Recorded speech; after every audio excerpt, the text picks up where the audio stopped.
Hello students, आप सभी का स्वागत है हमारे यूट्यूब चैनल SST की क्लासेस पर।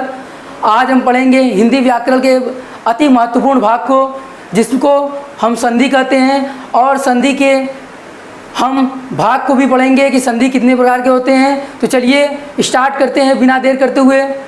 संधि जो कि मुख्य रूप से यूपी बीएड, BHU बीएड तथा बहुत से महत्वपूर्ण प्रतियोगी परीक्षाओं में पूछे जाते हैं। तो चलिए स्टार्ट करते हैं। संधि दो समीपवर्ती वर्णों के मेल से जो विकार उत्पन्न होता है वह संधि कहलाता है। अर्थात दो समीपवर्ती वर्णों का मेल होता है जिसमें विकार उत्पन्न होने से जो शब्द की उत्पत्ति होती है वो संधि होता है। तो संधि की एक सबसे बड़ी खासियत ये होती है कि संधि के प्रथम शब्द का अंतिम अक्षर और द्वितीय शब्द का प्रथम अक्षर एक दूसरे से मिले हुए होते हैं और मिलने पर इसमें विकार उत्पन्न होता है। तो विकार उत्पन्न होने से एक नया शब्द बनता है जिसे हम संधि से बना हुआ शब्द कहते हैं। जैसे देव प्लस आलय बराबर देवालय। तो यहाँ पर देखेंगे व में आ मिल गया तो वाह हो गया तो देवालय हो गया। फिर इसी तरह जगत प्लस नाथ, तो इसी तरह त और ना मिल जाने के कारण यहाँ पर संधि में विकार उत्पन्न होने का ये जगन्नाथ हो गया। तो अब हम नेक्स्ट पढ़ेंगे संधि विच्छेद। संधि विच्छेद किसे कहते हैं उसको हम समझते हैं। तो संधि विच्छेद नॉर्मली हम जो एक शब्द होता है उन शब्दों में विखंडन जब हो जाता है तो उसको हम संधि विच्छेद द्वारा बना शब्द कहते हैं। जैसे संधि के नियमों द्वारा मिले वर्णों को फिर मूल अवस्था में ले आने को संधि विच्छेद कहते हैं। यानी जो शब्द को बने हुए शब्द को पुनः उसकी स्थिति में ला दी जाए तो वो संधि विच्छेद कहलाएगा। जैसे विद्यालय, विद्या धन आलय, तो ये इस भाग को हम बोलेंगे संधि विच्छेद। और इस भाग को हम बोलेंगे देव धन आलय देवालय। यहाँ पर जो होगा ये मिल करके बना है तो ये संधि हो गया। और यहाँ पर चूँकि टूट रहा है इसीलिए संधि विच्छेद हो गया। तो विद्या धन आलय विद्यालय हो जाएगा। नेक्स्ट परीक्षार्थी, तो परीक्षा धन अर्थी, ये हो गया परीक्षार्थी। अब हम देखेंगे संधि कितने प्रकार के होते हैं। तो संधि नॉर्मल 3 प्रकार के होते हैं। संधि के 3 भेद होते हैं।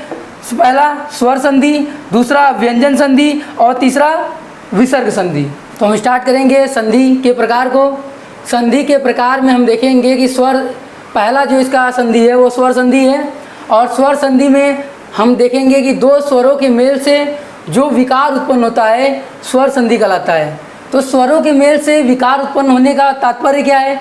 तो स्वरों के मेल से विकार के उत्पन्न का तात्पर्य सबसे बड़ा ये है कि इसमें एक शब्द दूसरे शब्द से मिल करके स्वर में परिवर्तित हो जाते हैं, अर्थात स्वर के अंतर में परिवर्तन हो जाता है। जैसे यहाँ सूर्य में सूर्य अ और इसमें आ, तो मिल करके ये सूर्यास्त हो जाएगा। जैसे महाधन आत्मा महात्मा, तो इसके लास्ट में देखेंगे तो आ, इसमें भी आ महात्मा। तो अब देखेंगे हम स्वर संधि के प्रकार को कि स्वर संधि कितने प्रकार के होते हैं। तो स्वर संधि मुख्यतः 5 प्रकार के होते हैं। दीर्घ संधि, गुण संधि, वृद्धि संधि, यड़ संधि तथा अयादि संधि।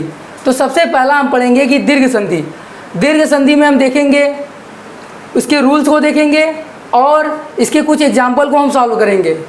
तो स्टार्ट करते हैं। दीर्घ संधि। दीर्घ संधि अ ई उ के पश्चात जब अ ई उ आए तो ये अ मिल करके आ हो जाता है, ई मिल के बड़ी ई हो जाती है और उ मिल करके बड़ा उ हो जाता है। तो जब वृद्धि दीर्घ हो जाए अर्थात ये लघु से दीर्घ जब हो जाए तो इसमें हम कहेंगे ये दीर्घ संधि है।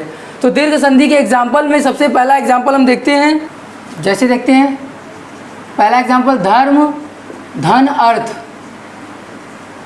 तो इसमें ध्यान देंगे हम, धर्म में इसमें अ आ रहा है और अर्थ में भी अ, तो ये मिल करके आ हो जाएगा।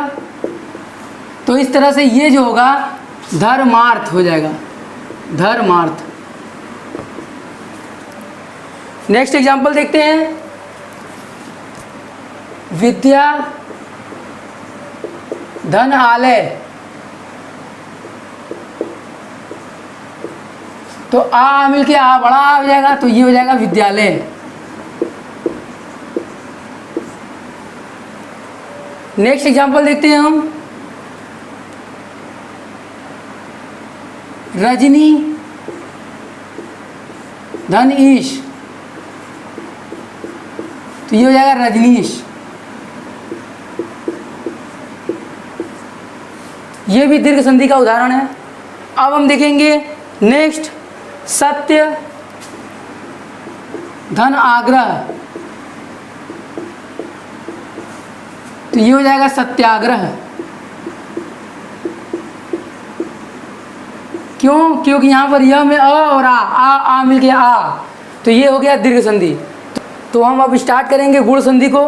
गुण संधि में हम ध्यान देंगे कि अ आ के बाद अगर से ई, छोटी बड़ी, छोटा ऊ, बड़ा ऊ और री आ जाए, अ आ के बाद ये शब्द आ जाएं, ये अक्षर आ जाएं, ई, बड़ी ई, ऊ, बड़ा ऊ और री आ जाए, तो अ जो ई मिलकर के ए बन जाते हैं, आ ई भी मिलके ए बन जाते हैं, अ ऊ मिलके ओ बन जाते हैं, अ और ऊ मिलके अ और री मिलके आर बन जाते हैं। तो इसमें एग्जाम्पल में हम देखेंगे गुण संधि में। तो चलिए स्टार्ट करते हैं। सबसे पहला नर धन इंद्र, तो इसमें अ, नर में लास्ट में अ, इंद्र में ई, अ ई मिलके क्या बन जाएंगे, अ ई, अ और ई मिलकर के ए बन जाएंगे, तो ये ए हो जाएगा। तो इस तरह से नर धन इंद्र, तो ये हो जाएगा नरेंद्र। नेक्स्ट फिर इसमें देखेंगे नर धन ईश, तो अ और बड़ी ई मिल करके फिर ए बन जाएंगे, तो ये हो जाएगा नरेश। नेक्स्ट देखते हैं वीर धन उचित, अ और ऊ, अ के बाद ऊ आए तो ओ हो जाएगा, तो ये हो जाएगा वीरोचित।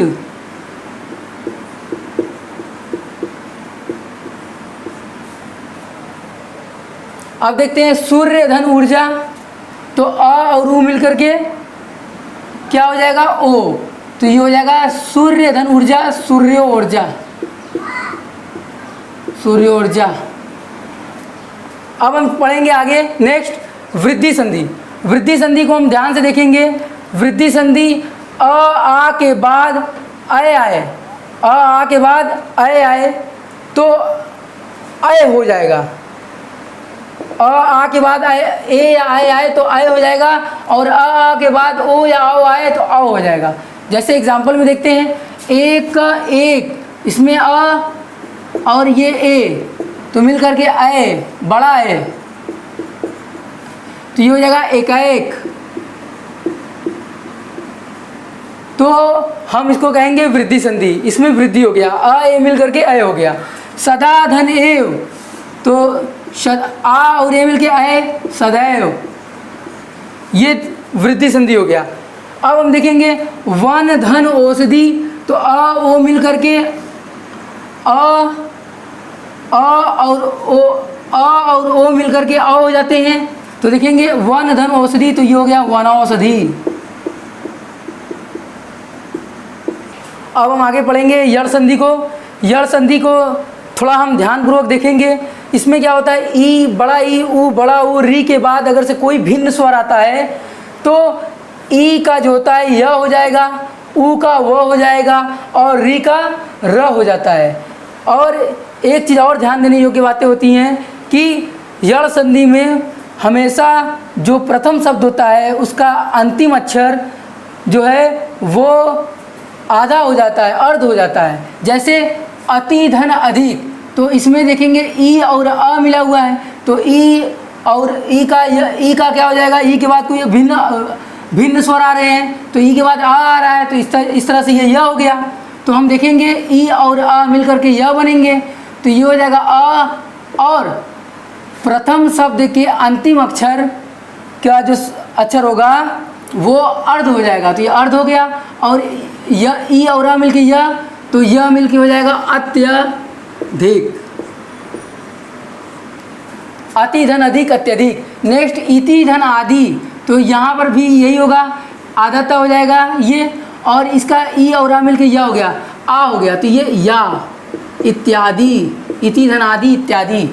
वधु धन आगमन, ऊ का आ मिला, ऊ जब आ में मिलेगा तो ऊ है और यहाँ पर ऊ है और ये भिन्न स्वर है, तो ऊ आ में मिल के यहाँ पर यड़ संधि हो गया तो वह हो जाएगा, तो ये आधा हो जाएगा तो वधु वागमन, वधु धन आगमन वधवागमन। नेक्स्ट देखेंगे भू धन आदि, तो भ का आधा उ और आ मिलके वाह तो भुआदि। ये तो रहा यड़ संधि। अब हम देखेंगे अयादि संधि को। अयादि संधि में ये देखने योग्य है कि ए ऐ ओ औ का मेल जो होता है दूसरे स्वर से जब होता है तो ए का अय हो जाएगा, ओ का ए का अय का आय, ओ का अव और औ का आ हो जाता है। तो चलते इसके एग्जाम्पल पे, ने धन अन, तो ने ए और अ अलग अलग है तो ये हो जाएगा आय अय, ए और अ मिलके अय हो गया तो ये हो जाएगा नयन। इसका ए और इसका अ भिन्न भिन्न स्वर हैं तो ए और अ मिलके अय हो गया। तो इस तरह से आधा न में अ मिलेगा न यन नयन। से धन अन, तो ये हो जाएगा इसका ए में अ मिलेगा तो अय तो ये सयन। नेक्स्ट नए धन अका अय और अ मिला तो आय तो नायक नायक। ओ में जब ई मिलेगा, ओ में जब ई मिलेगा तो ये हो जाएगा अवि और ये आधा हो जाएगा तो पवित्र। अब यहाँ पर देखेंगे गो में ईश मिलेगा तो ये ग हो गया, ओ में ई मिला तो ये वी, ओ बड़ा ई तो ये हो जाएगा बड़ी अवि अवि। तो इस तरह से ये हो जाएगा गवी गविश। तो स्टूडेंट्स हमारी वीडियो अच्छी लगी हो तो लाइक कीजिए, शेयर कीजिए, सब्सक्राइब कीजिए और बेल आइकन को दबाना ना भूलें। धन्यवाद।